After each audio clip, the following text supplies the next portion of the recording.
Copeuch Inversiones, el sitio donde todos pueden invertir, presenta Al Pan Pan. En el Mostrador Podcast, debate y conversación para comenzar tu mañana.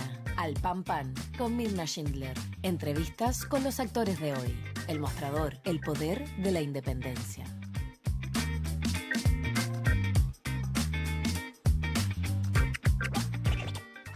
¿Cómo están ustedes? Muy buenos días. Comenzamos un nuevo capítulo de Al Pan Pan aquí en el mostrador.cl en una mañana muy, pero muy helada aquí en Santiago, con muchos temas que vamos a estar conversando con nuestros siguientes entrevistados. Les aviso que en el siguiente bloque vamos a estar conversando con el ministro de Agricultura, Esteban Valenzuela. Hay varios temas ahí y particularmente lo emanado por la Comisión Investigadora de los Incendios en la región de Valparaíso, apuntando básicamente el documento a negligencias por parte de la CONAF, que depende del Ministerio de Agricultura. Vamos a ir con eso, con otros temas también relacionados con este sector, pero vamos a entrar ahora de lleno en uno de los temas que más ha causado controversia esta semana, y dice relación con los allanamientos en la Villa Francia, donde se encontró tanto en la radio comunitaria como en el comedor comunitario también arsenal y distintos tipos de armamento y de utensilios explosivos, donde se ha puesto el acento en la forma en que se hizo el procedimiento, pese a que la Corte de Apelaciones determinó que las 9 personas que habían sido dejadas en libertad por problemas en el procedimiento de la detención fueran finalmente llevadas a la cárcel en prisión preventiva, señalando básicamente que lo que se encontró no estaba escondido como se había señalado y, comillas, podían darle uso o determinar su destino. Recordemos que hay personas que pernoctaban, que dormían ahí y que se las vincula, y esto es parte de la investigación, con ese arsenal encontrado. Todo esto ha generado una controversia enorme, no solo entre el Partido Comunista y el gobierno, sino que al interior del propio Partido Comunista. Bueno, queremos hablar de este tema y de otros también con el subsecretario de Derechos Humanos, además él es cientista político, Javier Altamirano. Subsecretario, ¿cómo le va? Muy buenos días. Hola, muy buenos días, Mirna. Buenos días a todos los que están pasando frío con nosotros. Exactamente, estamos todos abrigados acá. Oiga, subsecretario, lo primero que quiero preguntarle es lo siguiente: de acuerdo a lo que usted ha visto y en lo que a usted le corresponde, ¿usted cómo evalúa el proceder de la policía ingresando a esta zona que, más allá de que tiene, por supuesto, una carga simbólica muy importante, porque recordemos, ¿no? Ahí fueron asesinados en dictadura los hermanos Vergara Toledo, y tiene, por cierto, en ese sentido, hay una cosa histórica ahí que se despierta muy fuerte. Pero quiero preguntarle respecto al procedimiento de las policías. ¿Se ajustaron o no respecto de los protocolos de defensa y de protección de los derechos humanos? Sí, yo creo que tú estás poniendo el foco precisamente donde hay que ponerlo, que es revisar bien el protocolo de actuación de las fuerzas policiales. Pero si me permites, Mirna, yo quisiera reiterar algunas cosas que a veces se tienden a confundir entre tanto ruido mediático, ¿no? Este es un procedimiento del Ministerio Público. Hay un fiscal Barros a cargo de esta investigación. No es un procedimiento que le corresponda directamente al Ejecutivo. Recordemos que el Ministerio Público es autónomo. Eh, pero también quisiera señalar que aquí hay una claridad bastante prístina para los que estamos en el gobierno, y es que todos tenemos que defender el Estado de Derecho. En ese sentido, yo quisiera decir que el Estado de Derecho tiene dos componentes que hay que ponerlo en la balanza, no solamente uno de los aspectos. En primer lado está la claridad de que no hay ningún territorio que esté fuera de la ley en Chile. Lo segundo es que también tiene que haber un debido proceso y protocolos que se respeten estrictamente por las fuerzas policiales, porque les dimos el monopolio de la fuerza. Y también yo quisiera decir que es necesario que existan órdenes de allanamiento y que existe la posibilidad de que el Poder Legislativo haga fiscalización. Por lo tanto, yo creo que hay un conjunto de acciones que han ocurrido relativamente dentro de lo que se espera en un Estado de Derecho, y si hubiera alguna duda, yo creo que no hay que tener ningún tipo de inconveniente con apuntar a la mayor transparencia posible. Eso es lo que nos permite, entre todos, garantizar que el Estado de Derecho se respete. Ya, perdone, subsecretario, lo interrumpo un segundo. Cuando usted dice que exista la posibilidad de que el Ejecutivo haga fiscalización, ¿estamos de acuerdo? Si el Ministerio Público es un ente autónomo, evidentemente esta no es una acción ordenada por el Ministerio del Interior. Pero quiero entender de qué manera puede fiscalizar el Poder Ejecutivo, es decir, el gobierno. No, yo me refería, tal vez me equivoqué o un problema en en la comunicación, pero me Sí. refería a que en la Cámara de Diputados tiene un rol Ah, fiscalizador, por tanto es normal y a mí no me violenta ni me provoca ningún tipo de problema que cumplan con su rol que la Constitución existe. Es decir, que haya diputadas que oficien al Ministerio del Interior para buscar esclarecer el buen uso o mal uso de los protocolos policiales, que eso sí depende del Ejecutivo. Pero recordemos que Carabineros está al servicio de una investigación, no es que se manden solos. Y en ese sentido yo creo que hemos visto cómo esta discusión partió con mucha inquietud. Yo también consideré que había imágenes que parecían un poquito perturbadoras, y lo importante es que tengamos una base de entendimiento entre todas las fuerzas que estamos a cargo de ciertas responsabilidades políticas, y por tanto que podamos definir con claridad qué es lo aceptable y lo que no es aceptable. Y en ese sentido, más que hablar de montaje, yo trataría de que tengamos mucha conversación respecto a los antecedentes, que a veces son delicados, pero que en base a eso siempre pongamos por delante el Estado de Derecho. Yo quiero decir además políticamente un aspecto. Yo creo que ya hace mucho tiempo que Chile despejó el camino democrático y no hay ningún espacio para lucha armada. No estamos ni en 1978 ni en 1986, donde había un régimen dictatorial. Por lo tanto, yo creo que aquí hay que ser, entre todos, muy ganantes del Estado de Derecho. A ver, ha dicho varias cosas ahí, detengámonos un poco, subsecretario, porque usted dice primero que nada las imágenes perturbadoras. ¿Qué es lo que le perturbó a usted de las imágenes que vio? Mira, yo creo que estas cosas hay que mirarlas con total claridad. Evidentemente usted sabe que cuando pasan incidentes de este tipo a uno le llegan muchas informaciones cruzadas y lo que corresponde hacer responsablemente es tratar de recabar la mayor cantidad de antecedentes. Yo vi imágenes de destrucción de un espacio comunitario, vi imágenes de gente muy alterada, por tanto, hay una situación que hace que mucha gente se interrogue respecto del uso proporcional de la fuerza en cualquier operativo policial. Ahora, si entendemos que no hay cabida a la violencia, como ha señalado tanto la ministra del Interior como la ministra Camila Vallejo, podemos partir entonces en otra conversación, que más bien aseguremos siempre, en cualquier contexto, que los protocolos policiales sean usados como corresponde. Es muy ¿Y estricto. fue el caso? ¿Y fue el caso en este caso? No tengo ninguna posibilidad de poder asegurar nada, Mirna, y por eso yo creo Ya, que corresponde entre todos los que estamos en posiciones de posición pública, vamos a decir, es precisamente, primero, tener un entendimiento básico respecto de la democracia, no tiene espacio a la violencia. Segundo, que el Estado de Derecho tiene un conjunto de reglas que justamente nos permite que todos tengamos la tranquilidad de que cada procedimiento policial se hace en forma adecuada. Por cierto, que hay un telón de fondo respecto de operaciones anteriores que a todos nos parecen muy, muy inaceptables. Y por cierto, que también hay otra realidad que hay que asumir, y por lo tanto, como gobierno estamos trabajando en la dirección de mejorar el acceso a la justicia, y que tiene que ver con la posibilidad que tiene un poblador de tener justicia versus probablemente un empresario que tiene los mejores bufetes de Chile. Casos hay decenas. Por lo tanto, en ese contexto es donde yo puedo entender la necesidad de exigir la mayor transparencia posible. Como partí diciendo, esto no es un problema, es parte del Estado de Derecho que cada uno cumpla el rol que le corresponde. ya. Y en ese sentido, subsecretario Javier Altamirano, estamos conversando con el subsecretario de Derechos Humanos. Cuénteme, ¿qué le parece? Porque se ha puesto el foco también en la falta de cámaras GoPro, las cámaras, ¿no es cierto?, corporales, que dan cuenta exactamente lo que está ocurriendo. ¿Fue un error de la Fiscalía no haber exigido que la policía tuviera estas cámaras? Sí, una vez más, yo me tengo que ceñir al ¿Ya? libreto. Yo no puedo estar interviniendo en una investigación de un órgano autónomo. Sin embargo, yo sí, al igual que usted, probablemente escuché al fiscal explicar que no se solicitó el uso de las cámaras, que no era obligatorio aún en la regla. Yo creo que esto nos vuelve a plantear que como sociedad tenemos que definir algunas cosas. Recordemos que está en discusión el proyecto de ley respecto a las reglas del uso de la fuerza, Claro, que precisamente sí. busca que esta claridad la tengamos todos.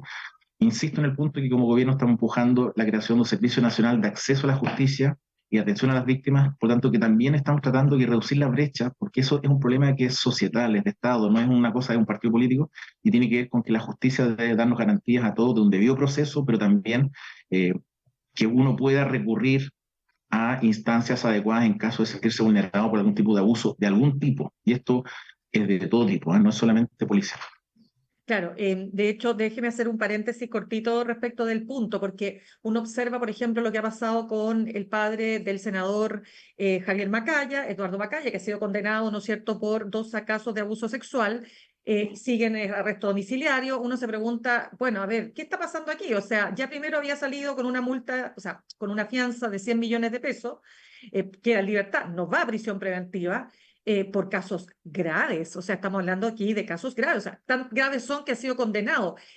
A ver, ¿Cómo observa usted aquello? Yo entiendo que usted no se puede meter respecto a las decisiones que ejecuta otro poder del Estado, pero ¿de alguna manera esto le demuestra a usted que hay una justicia para ricos y una justicia para pobres en Chile?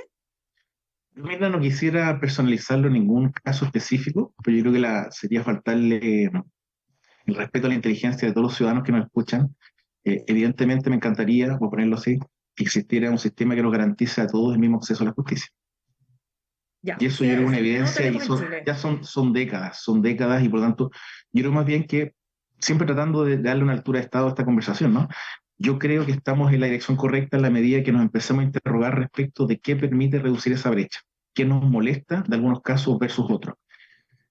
Esto incluye el caso de alcaldes, incluye el caso de empresarios, incluye el caso de fuerzas militares, incluye el caso de abuso sexual, incluye el caso de la violencia eclesial. Por tanto, estamos muy claros que aquí hay un conjunto de situaciones que al menos debieran interrogarnos respecto de cómo funciona la justicia en Chile. Esto no es un ataque a la judicatura que ha hecho un gran avance respecto de décadas anteriores, por ejemplo, con la reforma procesal penal que da mucho más garantías para el debido proceso. Sin embargo, en ese ejercicio permanente de mejorar nuestra democracia, este es un aspecto que es central, porque en eso se basa la legitimidad, por ejemplo, el uso de la fuerza, la legitimidad respecto de algo tan esencial como la igualdad ante la ley. Claro, es que yo sé que usted no lo puede decir, pero lo voy a decir yo. Ya tengo la posibilidad de decirlo. A mí me parece un escándalo. O sea, ¿qué quiere que le diga? O sea, una persona que está condenada por abuso sexual contra menores de edad, ¿ya? O sea, esto habría ocurrido cuando las niñas tenían 8 o 9 años. Que esté en arresto, o sea, que no haya sido llevado a prisión preventiva, es que yo realmente le digo, esto a mí me parece un escándalo de proporciones. Pero bueno, lo puedo decir yo, usted no lo puede decir. Oiga, subsecretario, devolvámonos a Villa Francia porque quiero saber lo siguiente. Aquí usted dice, aquí nadie está por sobre en la ley. Y por cierto, da lo mismo si es el comedor comunitario de la madre, con el nombre de la madre de los hermanos Vergara Toledo, que sufrió lo indecible porque le mataron a 2 de sus hijos en dictadura, en un hecho horrible, además realizado por carabineros en dictadura. Pregunta, debió quizás, por un tema, precisamente entendiendo la sensibilidad que esto tiene y la carga histórica de Villa Francia, desde su punto de vista, ¿no habría sido conveniente que el fiscal a cargo, en lugar de pedirle a carabineros que interviniera, lo hubiese hecho con la PDI? No voy a empezar el palito mismo, te lo diré, pero mira, yo creo sinceramente que a ver, yo lo pondría en los siguientes términos. Nosotros tenemos una claridad, como decía al principio, de que no hay territorio fuera de la ley. Eso aplica para todo el ancho territorio de Chile, todo, de norte a sur, de mar a cordillera. Es lo que nos garantiza, como decía al principio, que tengamos un Estado de Derecho funcionando. El Estado de Derecho debe desplegarse y no puede tener ningún tipo de trabas. Sin embargo, también decía que el debido proceso, los protocolos son cosas esenciales. Ahora tú estás sumando una tercera capa, que me parece que es relevante y estoy de acuerdo. Hay materias que son más sensibles que otras, hay procedimientos que requieren una complejidad mayor y una preparación distinta tal vez. Ahora, yo he escuchado versiones diferentes, yo creo que hay que esperar que los antecedentes terminen de esclarecerse para que nadie quede con duda. No hay nada peor que estas cosas den origen a especulaciones. Por lo tanto, en la medida que, insisto, todos entendamos que la transparencia beneficia al Estado de Derecho, vamos a ir despejando estos antecedentes. Yo sí creo, ahora sí voy a decirte algo específicamente ¿Ya? respecto de los temas vinculados a derechos humanos.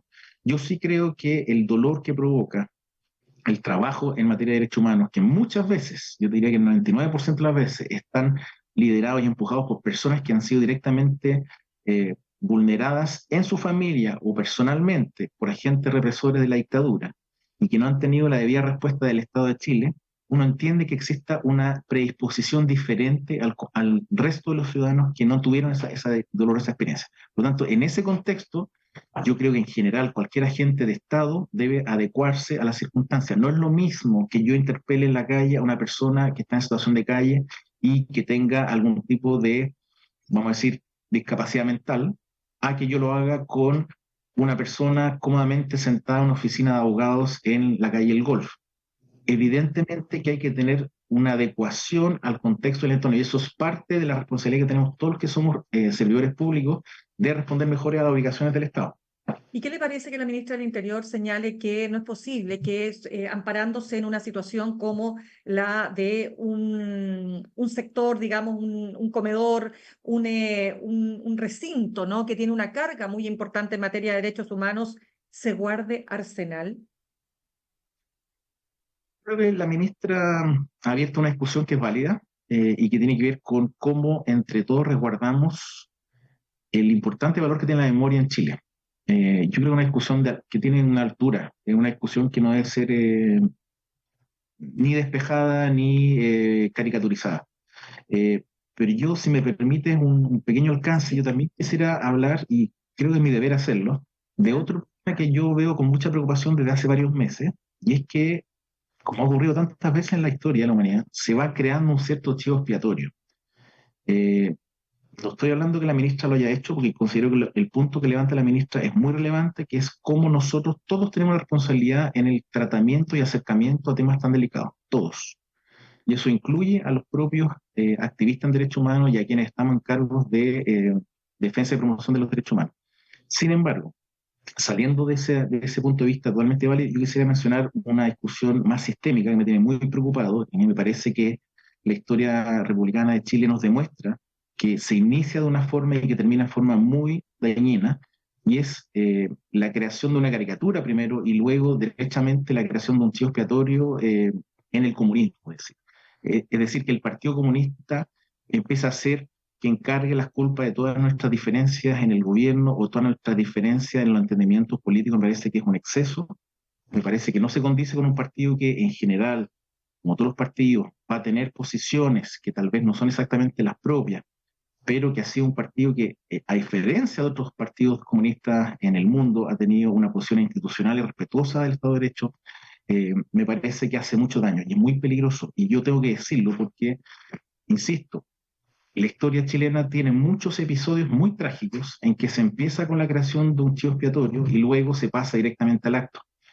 Tal como me preocupa muchísimo eh, que la homofobia sea un móvil de violencia, tal como me preocupa muchísimo que el antisemitismo sea un móvil para también hacer todo tipo de actos totalmente insoportables y atentatorios contra la dignidad humana.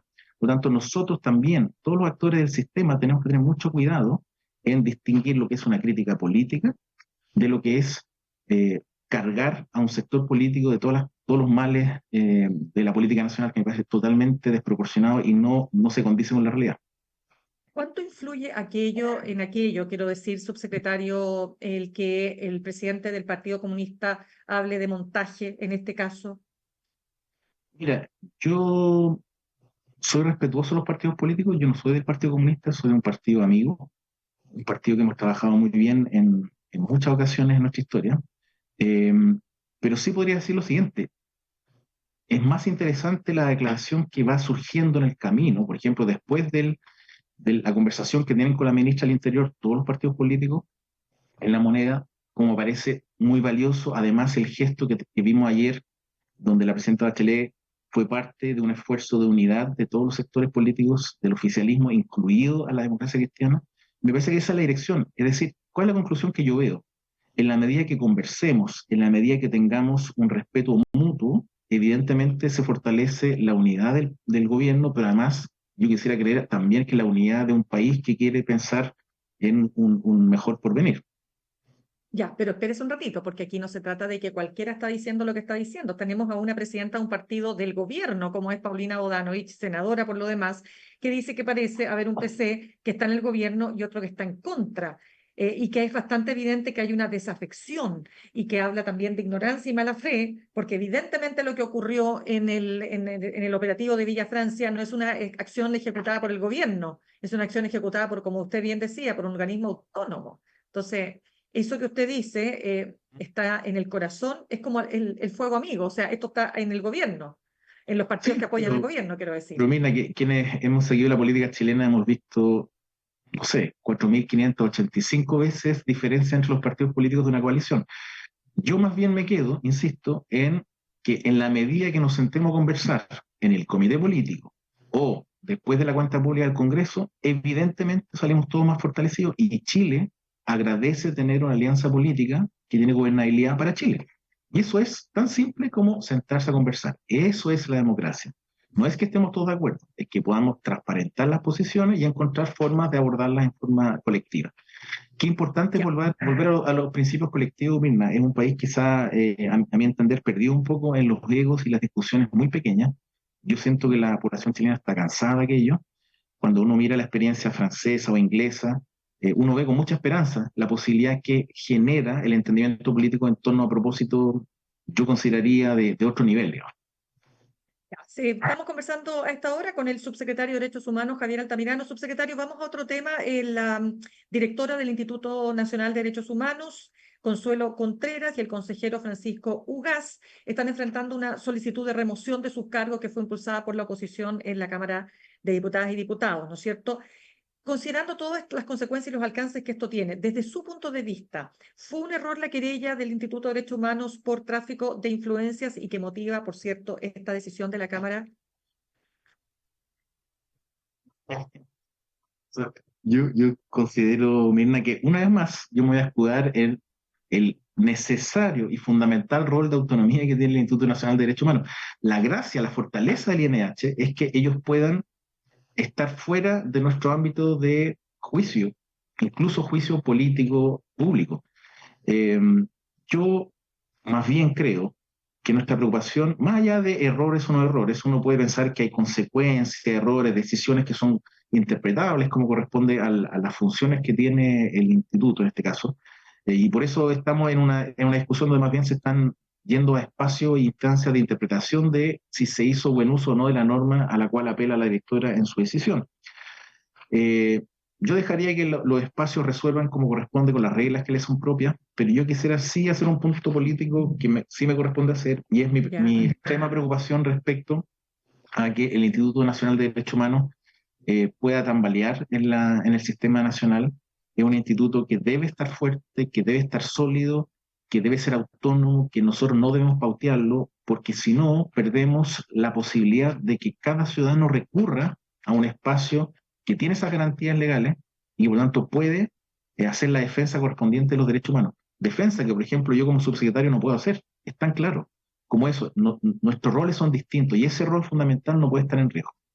Ya, lo que pasa es que lo que dice la oposición es que precisamente ese instituto no es ni autónomo, ni independiente, ni está ni está a la, digamos, a disposición de cualquier ciudadano, porque fíjese que entrevistaba hace algunos días al diputado de Bópoli, Jorge Guzmán, que apoyó esta remoción de la consejera, perdón, de la directora y del consejero, señalando que el Instituto de Derechos Humanos se ha vuelto un instituto sesgado políticamente, que solo actúa en función de un determinado sector político. Y fíjese, y aquí quiero entrar en un punto para su opinión, y es que él decía, bueno, ¿dónde está el Instituto de Derechos Humanos hablando, por ejemplo, o teniendo una postura o tomando decisiones sobre lo que pasó con estos 3 carabineros que fueron asesinados en Cañete? ¿Dónde está el Instituto de Derechos Humanos respecto de las listas de espera en salud, que son también un tema de vulneración de derechos humanos? ¿Cómo ve usted ese punto que plantea el diputado?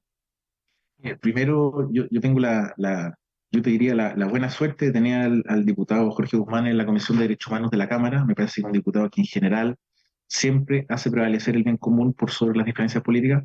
En este caso puntual, yo tendería a estar en desacuerdo por la sencilla razón que he sido testigo de las presentaciones que ha hecho el INH en dicha comisión, donde hay gente que va desde republicano hasta la izquierda más radical, si tú quieres ponerlo en esos términos.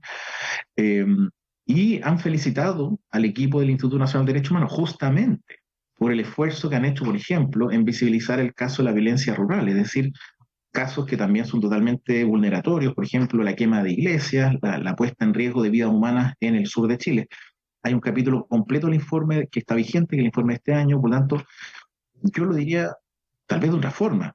Qué terrible que tengamos tantas dificultades en hacer valer derechos esenciales, como los que tú mencionas, derecho a la vivienda, a la salud, a la educación, además de cosas totalmente fundamentales como el derecho al respeto a la integridad física y mental, por ejemplo, que no haya casos de excesos en las comisarías o en cárceles que se vulneran permanentemente, de acuerdo a todos los reportes, ciertos derechos fundamentales. Esos son los problemas sistémicos que tenemos que ir resolviendo. Ahora, ¿significa que está tan mala la situación que no podemos aceptar o no podemos criticar al órgano que está ahí para velar por los derechos de todos y cada uno de los que viven en Chile? Por cierto que no. bienvenida la crítica. Para eso hay un consejo, que es un consejo elegido en forma democrática, por lo tanto no hay un poteo político, hay más bien una posibilidad de que el propio Congreso se exprese. Hay trayectorias que pueden validar ciertos posicionamientos en ese consejo de personas que se han especializado en los derechos de la niñez, por ejemplo, y por tanto yo creo que todo lo que permita avanzar en la construcción de un instituto cada vez más fuerte y cada vez más validado ante todos los sectores políticos, mejor. Nunca está de más repetir, los derechos humanos no son una bandera de un sector político, son por definición universales y por tanto todo lo que permita avanzar en esa dirección es bienvenido.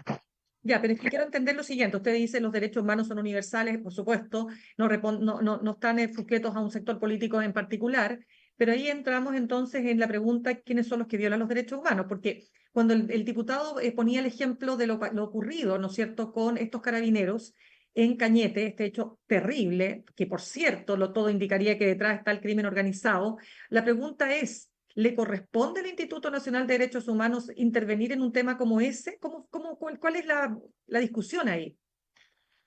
Mira, es una discusión que en el campo de los derechos humanos, una discusión muy antigua, ¿no? Que solamente pueden ser quienes violan los derechos humanos los agentes del Estado, una discusión que ha tenido varias capas de interpretación, ¿no?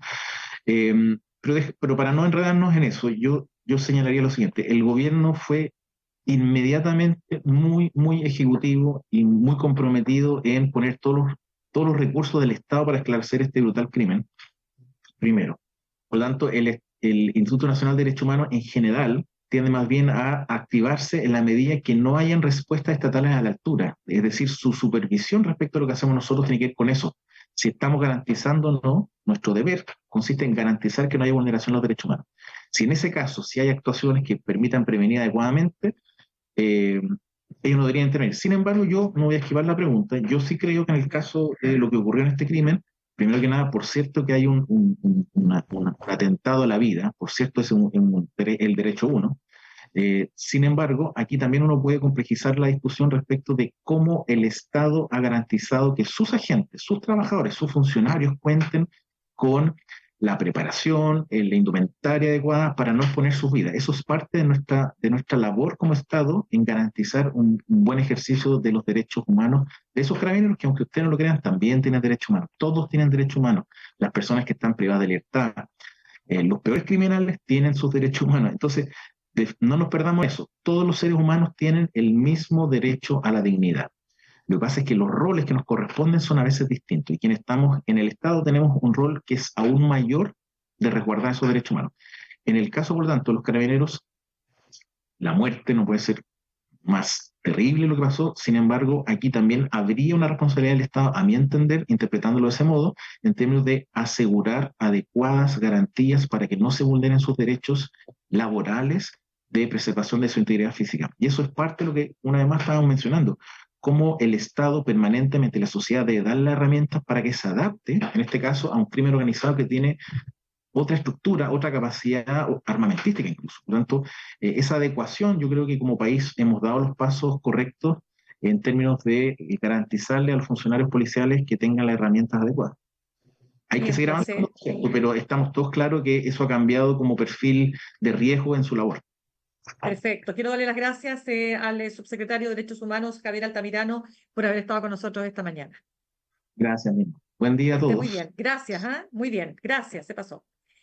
Bien, saludamos a nuestros auspiciadores. Ahorrar cotidianamente se puede y de forma organizada, rápida y online con Ahorrando, la nueva funcionalidad de tu app Copeuch, en donde puedes programar ahorros de manera fácil y entretenida, eligiendo tus propias reglas y metas. Haz que el ahorro sea parte de tu vida con Ahorrando de Copeuch. Más información en copeuch.cl. Los quiero invitar también a que se suscriban a nuestros newsletters. Está el mostrador semanal de nuestro editor económico Iván Weissman. Todo lo que tienes que saber sobre economía, finanzas y negocios. También el newsletter Más Política del Mostrador, donde está ahí Juan Diego Montalva para que conozcas todo lo que tienes que saber también en materia política. Está el newsletter de ciencia de nuestro científico físico Andrés Gomberov, que también tiene un newsletter muy interesante llamado Universo Paralelo, y es muy fácil, entras al mostrador.cl y simplemente te suscribes en la sección de newsletters. Nos vamos a ir al corte y al regreso vamos a estar conversando con Esteban Valenzuela, el ministro de Agricultura, varios temas que tratar con él. entre otros, por supuesto, la comisión investigadora por el incendio en la región de Valparaíso, que develó problemas serios ahí con la CONAF, que depende del Ministerio de Agricultura. Ya volvemos. En instantes, una nueva entrevista en Al Pan Pan con Mirna Schindler por El Mostrador Podcast, el poder de la transparencia.